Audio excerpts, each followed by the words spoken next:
ಕರ್ನಾಟಕದಲ್ಲಿ ಇವತ್ತಿನಿಂದ ಮುಂದೆ ಜಾತಿ ಮಾಡೋದಿಲ್ಲ, ಧರ್ಮವನ್ನ ದೇಶವನ್ನ ಉಳಿಸ್ತೀನಿ ಅಂತ ಪ್ರತಿಜ್ಞೆ ಮಾಡಕ್ಕೆ ಬಂದಿದ್ದೇವೆ.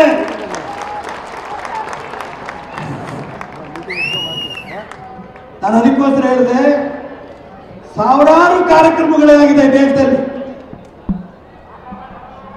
ಸ್ವಾತಂತ್ರ್ಯಕ್ಕೋಸ್ಕರ ಹೋರಾಟ ಮಾಡಿದಂತ ಸ್ವಾತಂತ್ರ್ಯ ಹೋರಾಟಗಾರರು ಬಲಿದಾನ ಮಾಡಿ ಅವರೆಲ್ಲರೂ ಇವತ್ತು ಸ್ವರ್ಗದಲ್ಲಿದ್ದಾರೆ. ಅವ್ರು ಯಾರಿಗೂ ಆತ್ಮಕ್ಕೆ ತೃಪ್ತಿ ಇಲ್ಲ, ಅವ್ರಿಗೆ ಸಮಾಧಾನ ಇಲ್ಲ. ಸ್ವಾತಂತ್ರ್ಯ ಹೋರಾಟಗಾರರು ಸ್ವರ್ಗದಲ್ಲಿರೋರಿಗೆ ಹಿಂಗೆ ಜಾತಿಗೋಸ್ಕರ ಬಡದಾಡ್ತೀರಿ ನೀವು ಅನ್ನೋದಾದ್ರೆ ನಾವ್ ಯಾಕೆ ಬಲಿದಾನ ಮಾಡಬೇಕಾಗಿತ್ತು ಅಂತೇಳಿ ಬಹಳ ಚಿಂತೆಯಲ್ಲಿ ಅವರಿದ್ದಾರೆ.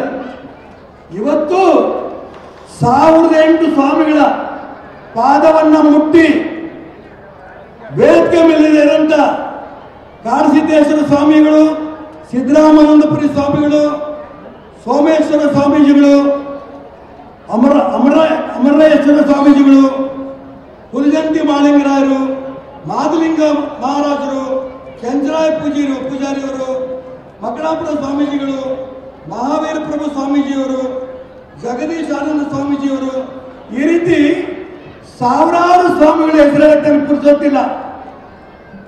ನಾವು ಇವತ್ತು ಪ್ರತಿಜ್ಞೆ ಮಾಡೋಣ, ಈ ದೇಶವನ್ನ, ಈ ಧರ್ಮವನ್ನ, ಜಾತಿ ಬಿಟ್ಟು, ಪಕ್ಷ ಬಿಟ್ಟು ದೇಶವನ್ನ ಉಳಿಸ್ತೇವೆ, ಧರ್ಮವನ್ನ ಉಳಿಸ್ತೇವೆ.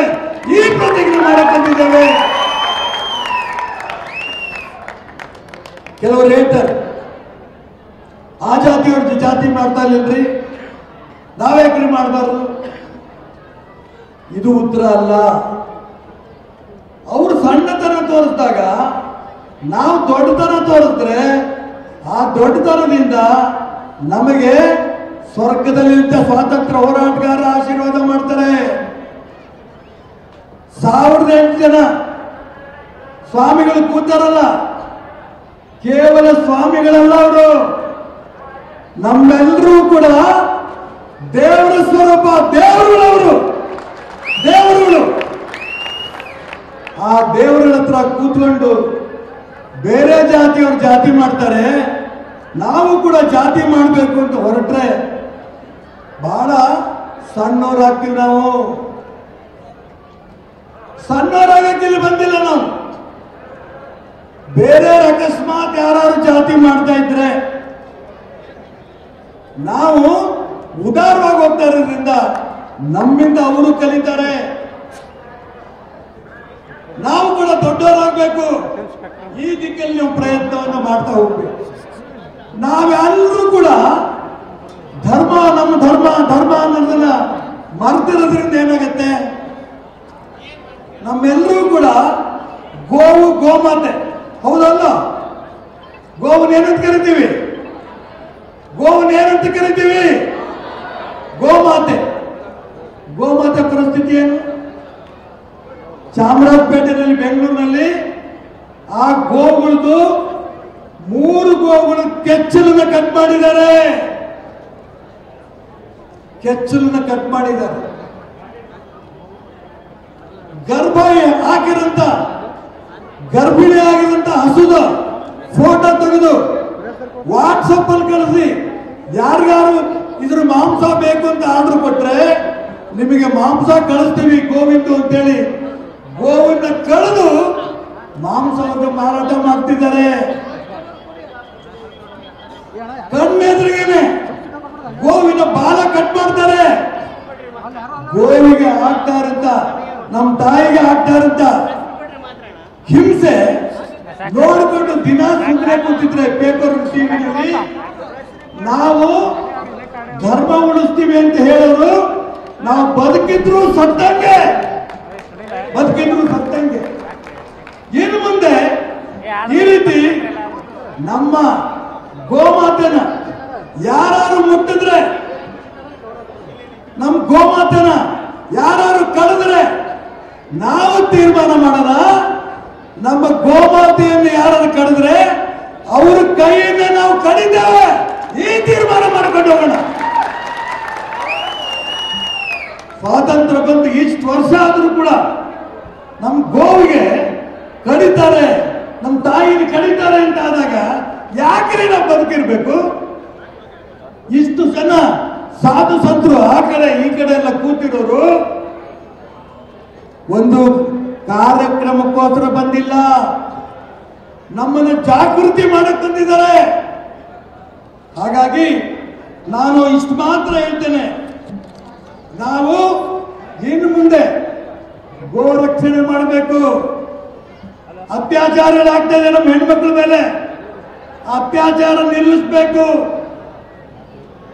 ಸಾಧು ಸಂತರ ಮೇಲೆ ಅವ್ರು ಹೇಗಿದ್ದಾರೆ ನೋಡಿದ್ದೀರ ನೀವು? ನಾನು ದೊಡ್ಡ ದೊಡ್ಡ ಮಠಗಳು, ಸಾಕಷ್ಟು ಮಠಗಳಿಗೆ ಹೋಗಿದ್ದೆ.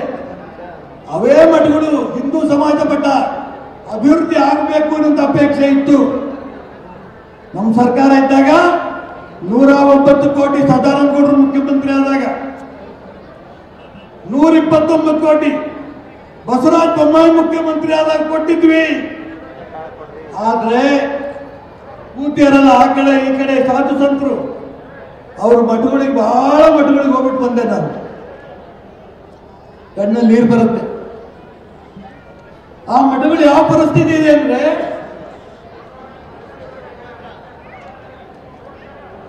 ಗುಡಿಸಲಲ್ಲಿದ್ದಾರೆ. ಗುಡಿಸಲಲ್ಲಿ ಇದ್ರೂ ಕೂಡ ಚಿಂತೆ ಇಲ್ಲ ಅವರಿಗೆ.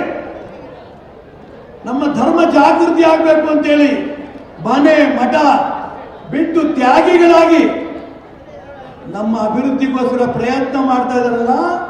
ಬರುವಂತ ದಿನ ಈ ಎಲ್ಲ ಸಾಧು ಸಂತರು, ಯಾವುದೋ ಜಾತಿ ಗೊತ್ತಿಲ್ಲ ನಮಗೆ, ಸಣ್ಣ ಸಣ್ಣ ಸಮಾಜ ಇರ್ಬೋದು, ದೊಡ್ಡ ಸಮಾಜ ಇರ್ಬೋದು, ಎಲ್ಲ ಸಾಧು ಸಂತರ ಮಠಗಳನ್ನ ಅಭಿವೃದ್ಧಿ ಮಾಡದ ಗುರಿ ಈ ಕ್ರಾಂತಿವೀರ ಬ್ರಿಗೇಡಿನ ಗುರಿ.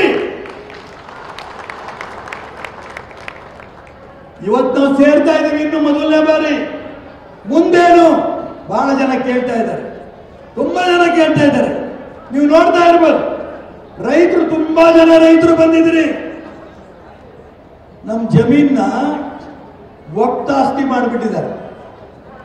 ಪಹಣಿನಲ್ಲಿ ವಕ್ತಾಸ್ತಿ ಏನ್ ತಪ್ಪು ಮಾಡಿದ್ವಿ ನಾವು?